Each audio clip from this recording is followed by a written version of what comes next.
The great African savanna stretches endlessly in every direction.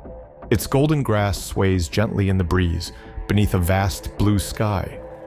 It is the kind of place where you can feel the pulse of nature, where life and death play out daily in the most raw and spectacular way, with predators hunting down their prey, and everyone present gets to watch.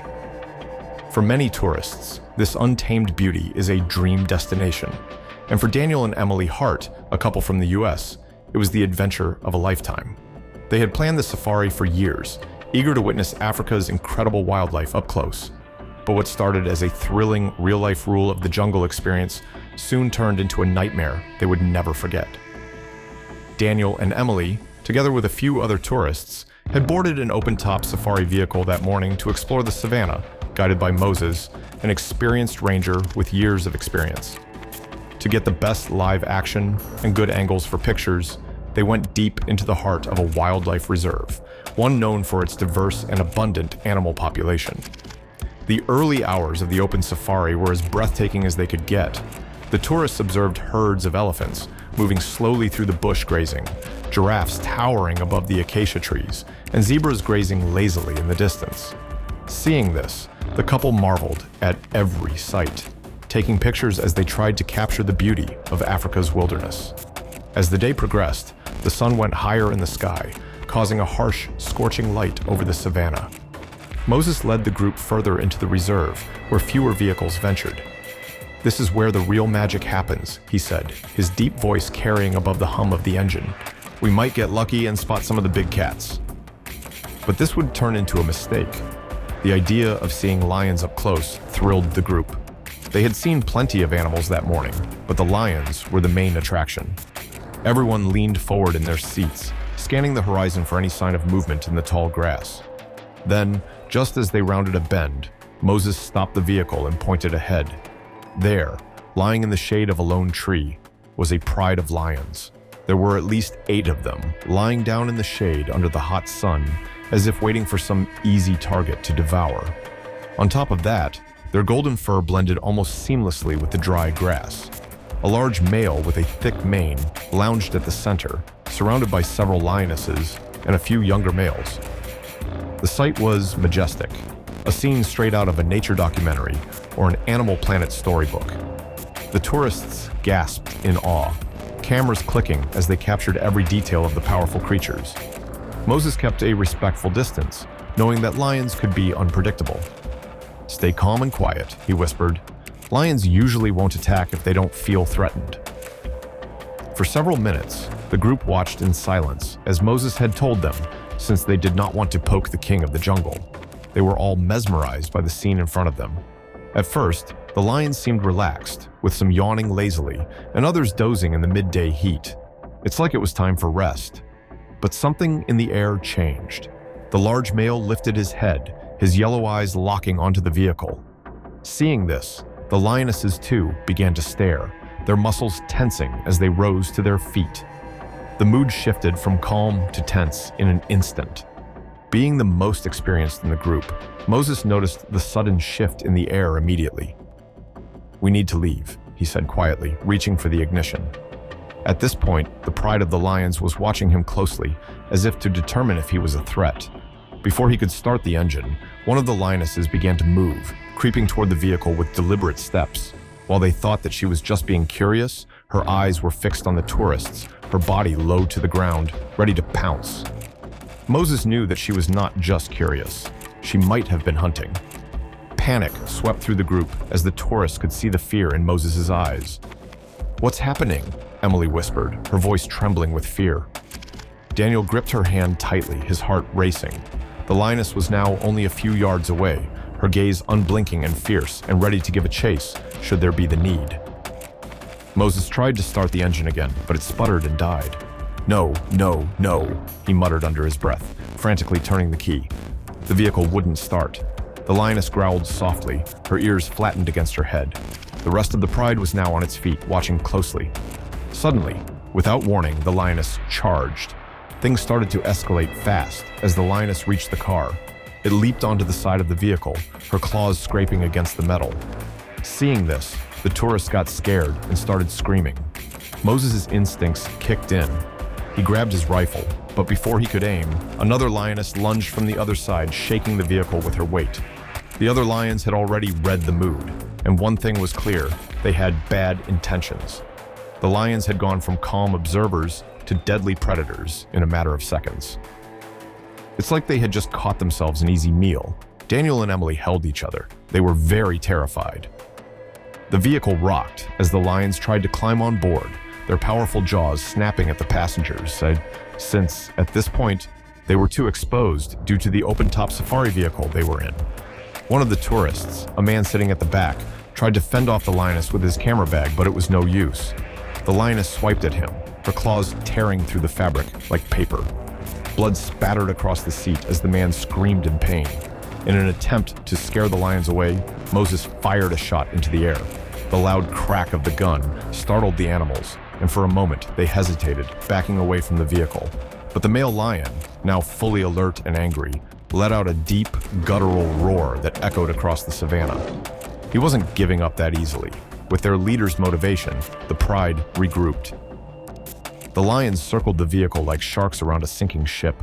The tourists were trapped, and their only protection was the thin metal of the safari truck, which had already seemed ineffective as the first two lions had scratched it. Seeing how they were watching them like prey, Moses pulled off a stunt in an attempt to save the tourists. He decided to cut the snake by the head. Moses fired another shot, this time aiming just above the male lion's head. It was a risky move, but it worked. The male lion snarled and backed off, leading the rest of the pride away from the vehicle. For a few tense moments, no one made any move. The lions stood a short distance away, still watching the group with hungry eyes, but careful, considering that what they viewed as an animal with multiple heads and wheels for legs had a gun. Being in some sort of standoff, Moses kept his rifle raised, ready to fire again if any of the lions approached. Seeing this moment as an opportunity to get the hell out of there, slowly, Moses turned the key in the ignition once more, and this time, the engine roared to life. "Hold on, we are getting the hell out of here," he shouted as he hit the gas. The vehicle lurched forward, speeding away from the pride. The tourists clung to their seats, scared to death, their hearts pounding in their chests as they left the lions behind for safety. It wasn't until they were miles away from the deep jungle where the real action happened and back on the main road that anyone dared to speak. The man who had been attacked by the lioness was bleeding badly from his arm, but he was alive. Everyone else was shaken and in shock, but unharmed. Moses pulled over and radioed for help. As they waited for medical assistance, the group sat in stunned silence, the reality of what had just happened sinking in. Some of them thought of the worst. They had come to Africa for an adventure, but none of them had expected to come face to face with death by being eaten by a pride of hungry lions. The savannah, so beautiful and calm just hours before, now seemed like a much darker place. As for Daniel and Emily, the memory of that day would haunt them for the rest of their lives. They would never in their lives forget the sight of the big cats, the sound of their growls, and the feel of the vehicle shaking under their weight. Despite having survived, the savannah had shown them just how thin the line between life and death could be in the real jungle. But this is not the only incident where tourists got a near-death experience from lions. On one hot afternoon in the African savannah of Kenya, the grass rustled in the wind, and distant herds of zebras and wildebeest moved slowly across the plains. In the midst of it all was a group of tourists, eager and excited, seated in an open-top safari vehicle. They were on the trip of a lifetime, led by their guide, Samuel, a seasoned ranger with years of experience in the wild. Among the group were 4 friends from Europe, Tom, Clara, Michael, and Lisa, who had saved up for years to see its famous wildlife up close. They had already spent several days spotting elephants, giraffes, and buffalo, but today they were hoping to see lions, the true kings of the savannah, and take pics to keep as memories whenever they went back home. To give them the best tour of their lives as the vehicle bounced along the dirt track, Samuel kept his eyes peeled, looking for what would interest them the most. He had heard from other rangers that a pride of lions had been spotted nearby earlier that morning, and he hoped to find them for the tourists to see. "If we're lucky, we might catch a glimpse of them resting in the shade," he said. The group leaned forward, cameras ready, excited for the chance.